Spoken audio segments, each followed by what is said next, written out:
on se retrouve tout de suite dans le cercle RH de Smart Job. Alors aujourd'hui, c'est un jour un petit peu spécial puisque c'est le jour des assises de la parité 2023. Ces assises qui ont lieu à Bercy, au ministère de l'économie, des finances et de la souveraineté industrielle et numérique pour cette édition 2023. Pour cet événement, un grand thème, celui de la transformation, les compositions des COMEX, la parité dans l'accès au financement et l'écosystème entrepreneurial, la parité dans les salaires ou encore dans la répartition des charges au sein d'une famille. Dans les sujets de cette journée, on va aussi parler du sexisme ordinaire en entreprise, des secteurs du numérique, de la tech, etc. etc. Mais avant d'entrer dans le vif du sujet, j'ai le plaisir d'être accompagnée avec Lucille Desjonquers, présidente d'IWF France, donc International Women's Forum, et également présidente des Assises de la parité. Bonjour. Bonjour. Gino Balderacchi, DRH de Kingfisher France, donc Castorama plus Brico Dépôt, bonjour. Absolument, bonjour. Et Catherine Chilansky, directrice des ressources humaines chez Amazon en France, Belgique et Luxembourg. Bonjour. Bonjour. Alors, bienvenue à tous les trois sur ce plateau. Lucille Desjonquers, pour commencer, pourquoi avoir choisi le thème de la transformation cette année ? La transformation incarne bien tout ce qu'on va pouvoir observer et entendre durant la journée, puisque on est dans un monde qui bouge à tous les niveaux et on ne peut pas exclure les femmes de ce changement. On parle de 50% de la population et malgré ça, malgré cette modernité qui est en place, c'est un peu poussif de faire monter en hiérarchie les femmes. Donc on va expliquer pourquoi, comment, il y aura des études, mais ce mot de la transformation est essentiel parce que les femmes doivent faire partie de cette transformation porteuse de performance. Juste avant d'entrer dans le vif du sujet avec des exemples concrets, donc Amazon et Kingfisher, Lucille Desjonquers, maintenant, en plus de l'index égalité femmes-hommes, les entreprises de plus de 1000 salariés, elles doivent communiquer la part des femmes présentes dans les COMEX, dans les cadres dirigeants et aussi au sein des instances dirigeantes. Est-ce que cette nouvelle mesure, elle est déjà suivie selon vous ? Ça se prépare longtemps à l'avance. Il faudra pour les entreprises concernées que le 1er mars 2026, elles aient 30% de femmes dans les COMEX et donc instances dirigeantes, comme vous le disiez, et en 2029, 40%. Et on ne fait pas ça du jour au lendemain. Ce ne sont pas les personnes qui sont à côté de moi qui vont me dire l'inverse. Donc il faut identifier en interne les hauts potentiels féminins qui pourront accéder à ce Graal et les préparer en conséquence.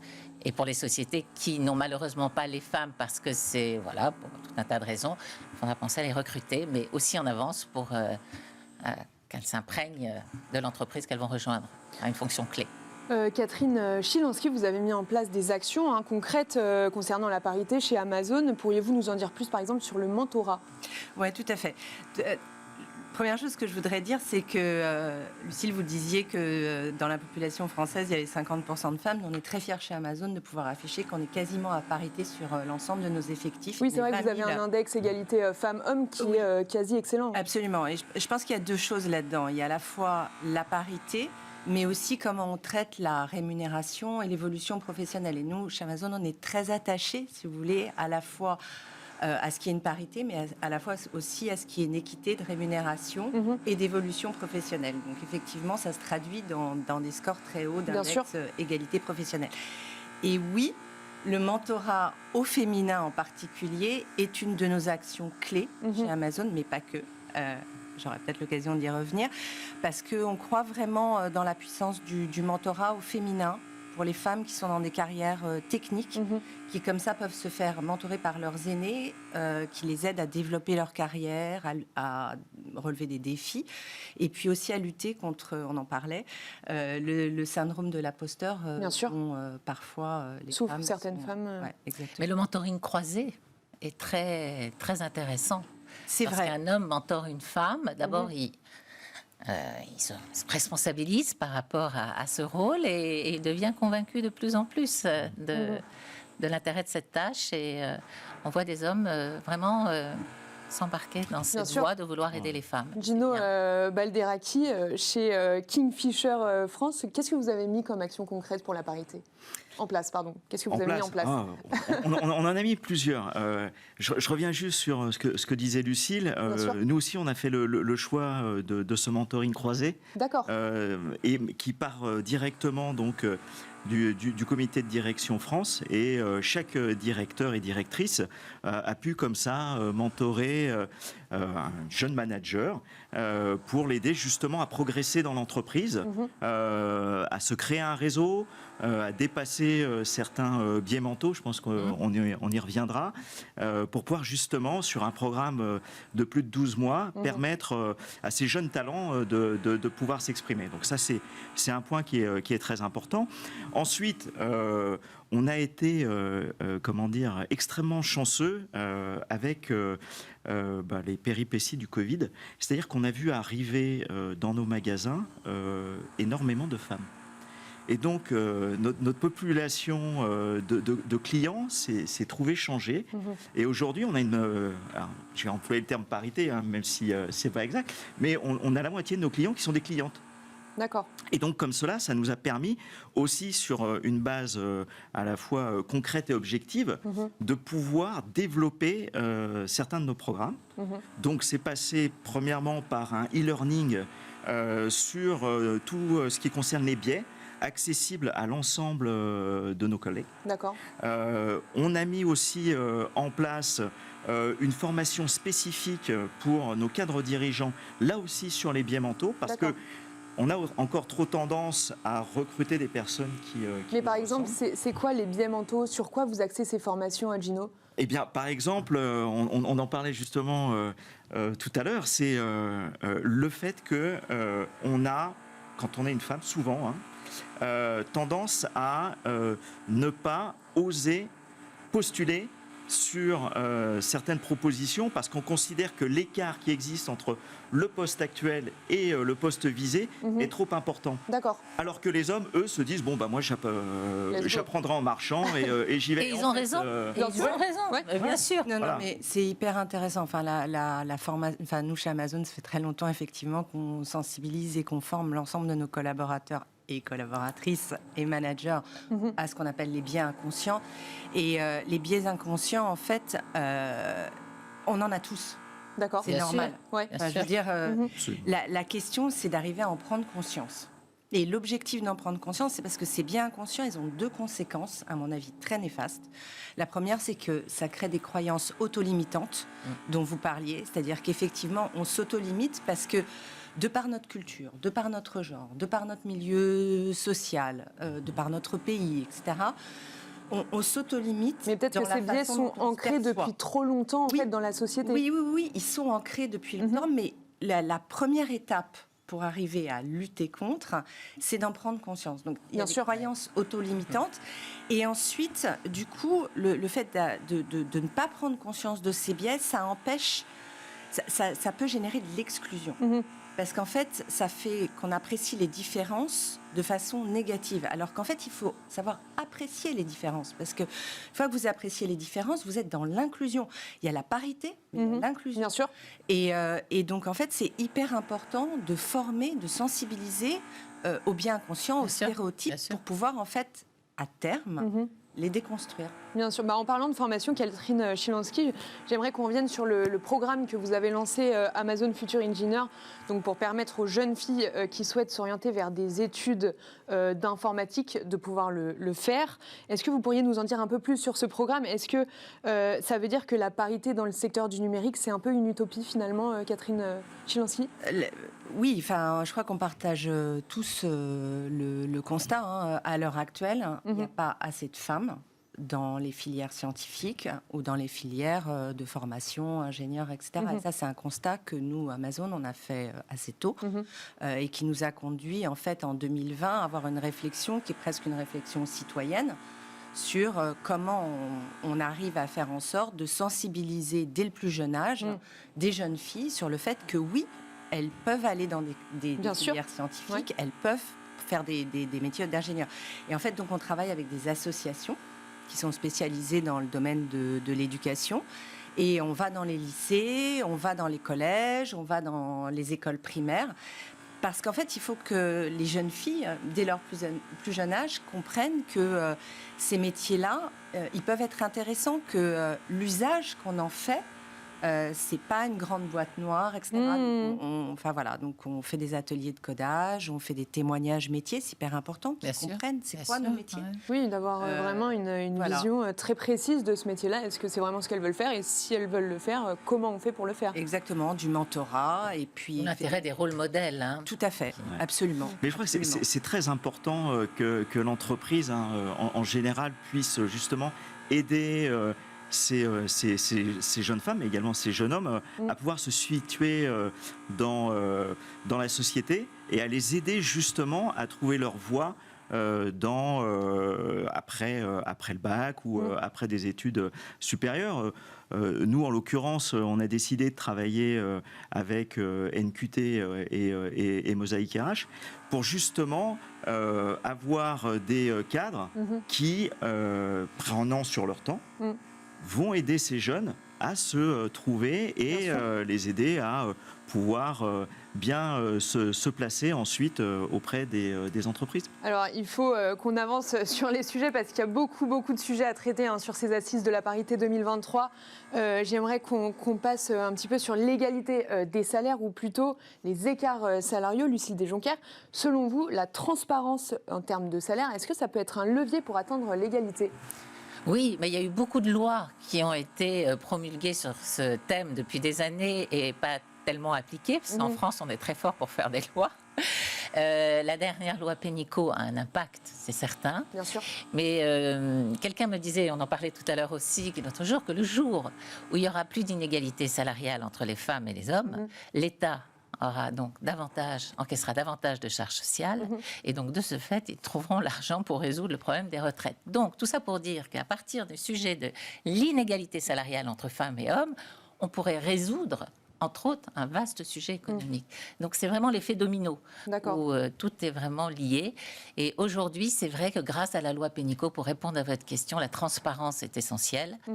Et qu'on assiste, en tous les cas, parce que là, c'est une amende qui est assez forte, à des efforts. Mais ça prend du temps. Gino Balderaki, est-ce que vous le constatez concrètement chez Kingfisher ?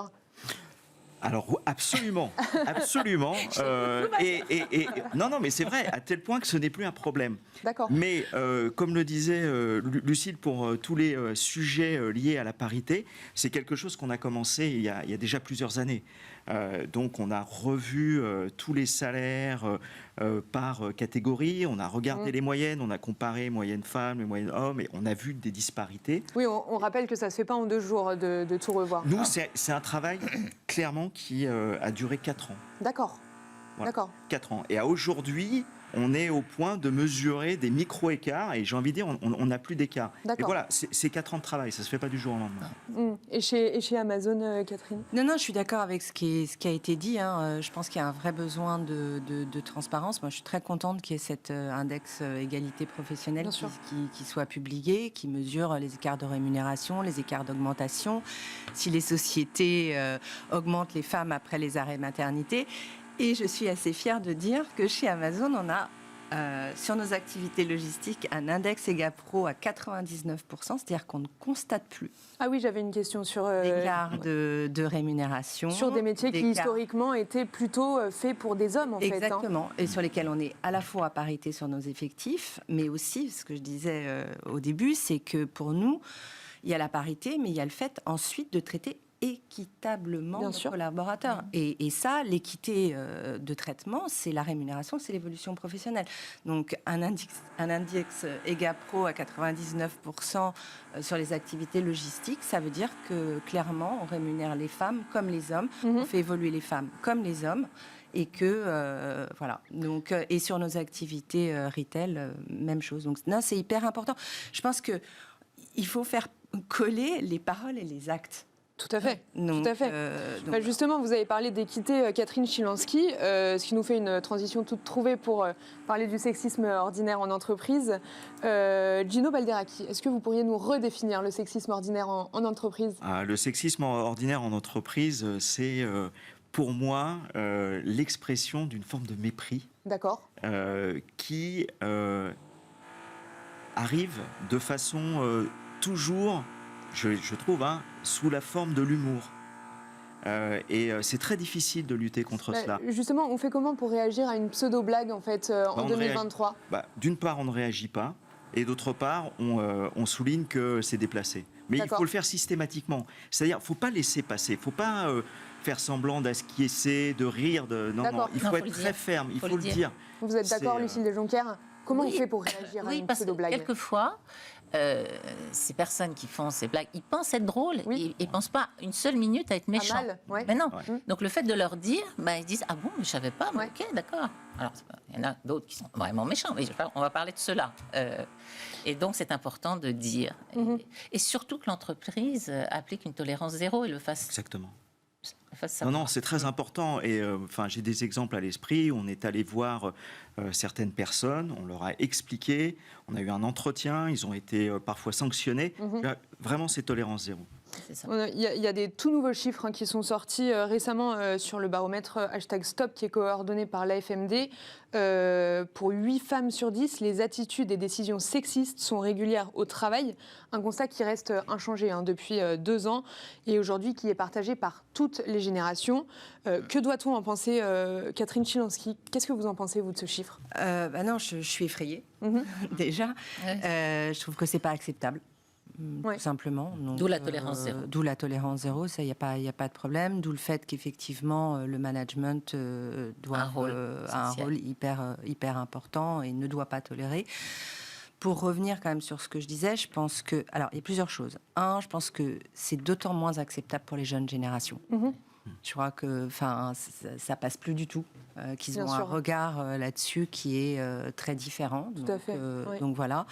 Et l'autre chose, je pense que de nouveau, ça passe par de la formation. C'est-à-dire que je reviens sur mes biais inconscients, mais le fait d'expliquer à quelqu'un qu'effectivement une blague un peu graveleuse faite sur le ton de l'humour, pour une femme, c'est une agression. Et une fois que vous avez fait prendre conscience, parce que je pense qu'effectivement, il n'y a pas forcément d'intentionnalité toujours. Il y a un mécanisme. Il y a, voilà. Et donc, le fait de faire prendre conscience que ça peut être vécu comme une agression ou une micro-agression, c'est le début. Et ensuite, si ça passe pas, faut sanctionner. Tolérance zéro. Bien sûr. Pas tourner autour du pot. Oui, les langues se délient maintenant, mais pendant longtemps, personne n'osait parler. Bien sûr. Ce qui change aujourd'hui, c'est qu'on ose parler et dire. J'ai une dernière question pour finir, Lucille de Jonckert, parce qu'il y a quelque chose qui m'a interpellée sur le programme des Assises de la parité. Je voulais qu'on en parle un petit peu aujourd'hui. Donc, vous êtes l'organisatrice de cet événement. Et dans le programme, il y a une table ronde qui est prévue pour la représentation des femmes dans les jeux vidéo. Est-ce que vous pourriez nous expliquer pourquoi, Lucille de Jonckert? Mais oui, parce qu'il y a très peu de femmes dans les jeux vidéo et pas assez. Mais est-ce que ça a une influence sur la vie d'une entreprise? Non, alors d'abord, je sais pourquoi vous faites référence à ça, parce qu'en fait, l'EDEC est une des écoles qui a fait une étude pour les Assises de la parité sur ce thème, de la place des femmes dans ces métiers de jeux vidéo. Et donc, c'est plutôt un regard croisé et des commentaires de l'étude. Et il s'avère qu'il y a quelques jours, j'ai eu la possibilité de discuter avec la directrice générale d'une société dont c'est l'activité. Et elle ne m'a pas caché qu'effectivement, alors elle-même est là, c'est une femme, il y en a, mais les femmes ne vont pas naturellement vers ces filières-là. Donc ça revient à ce qu'on disait tout à l'heure sur les métiers du numérique avec notamment Catherine Chilansky. Malheureusement, c'est déjà fini. Merci beaucoup Lucille de Jonckert, présidente d'IWF France International Women's Forum et également présidente des Assises de la parité. Merci. Merci Gino Balderacchi, DRH de Kingfisher France. Et merci à Catherine Chilansky, directrice des ressources humaines chez Amazon en France, Belgique et Luxembourg. Merci d'avoir répondu à toutes ces questions. Et quant à nous, on se retrouve tout de suite dans Fenêtre sur l'emploi.